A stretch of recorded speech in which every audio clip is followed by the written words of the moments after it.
Ladies and gentlemen, welcome to Plan B with Anthony Kirori. Here, we come up with extraordinary solutions to major problems facing the society. We think out of the box. In fact, we threw the box a long time away, and now we think freely. Therefore, if you're in a quagmire, in a major problem, and you need some innovative, extraordinary solution, please get in touch with the email scrolling down below. Now, the Makueni Mother and Child Hospital, with a bed capacity of 200 beds, was constructed and equipped with 135 million shillings. For ease of calculations, let's convert the 135 million into billions. So that will be 0.135 billion. If every constituency in Kenya was to have a hospital like that one in Makueni, it means we multiply the 0.135 by 290, we get about 39 billion. Now, let's assume we build schools of that caliber. And because a hospital construction will cost more than a school, the school will be slightly bigger. If we do that, we'll spend about 78 billion. Now, among the other services that we require from government, apart from education and health, includes roads, good roads, also availability of water and food. Let's assume we spend $1 billion per constituency on roads, another $1 billion on water, another $1 billion on food security. The total of all that, the 290 billion times 3 plus the 78 billion, total is 948 billion. And every constituency will have such a hospital, a big school, $1 billion will be spent on roads, $1 billion will be spent on water, $1 billion will be spent on food security. Total is 948 billion. Meaning $1 trillion has not yet been used. But wait, there are 1,450 wards in Kenya.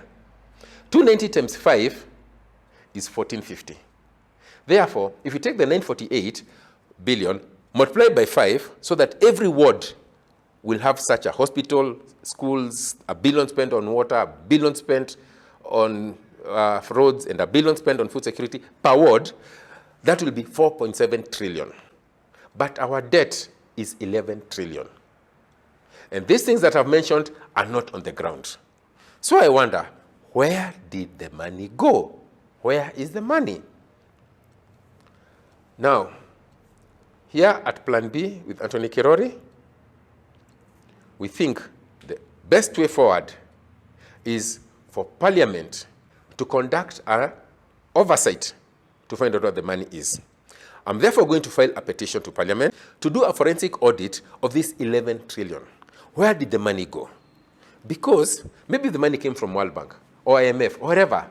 Maybe it never actually reached Kenya, and that makes a lot of sense. Maybe it's in some suspense account somewhere. It never came to Kenya, and we are paying for it.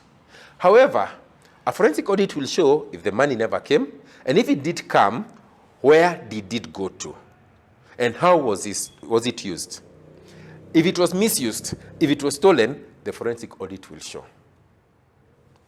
And whoever ended up stealing the money, because that's corruption, they're the ones who should be held liable to pay for that money, not you and me. Because right now we are paying 61 shillings per every 100 to pay debt.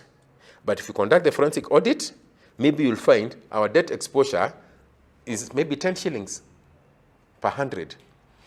What do they say? Money saved is money earned.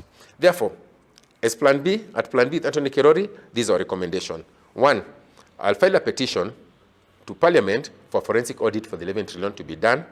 2, we recommend that the religious fraternity, including the media, they should send their own auditors or their own accountants into the parliamentary process so that we see what is happening.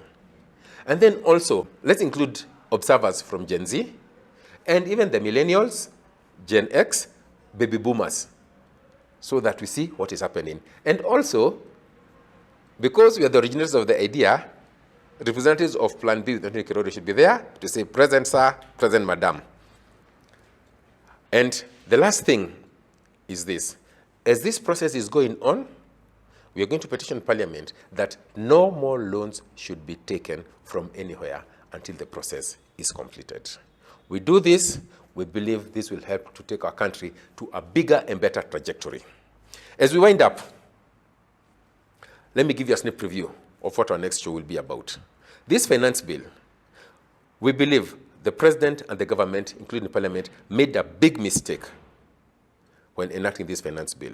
In the next show, we'll tell you exactly what the mistake was, and better still, we'll give you a rich solution that is going to create massive employment opportunities and create massive wealth for the country. Stay tuned for until the next show. In the meantime, thank you so much for keeping it here with Plan B with Anthony Kirori, and be blessed.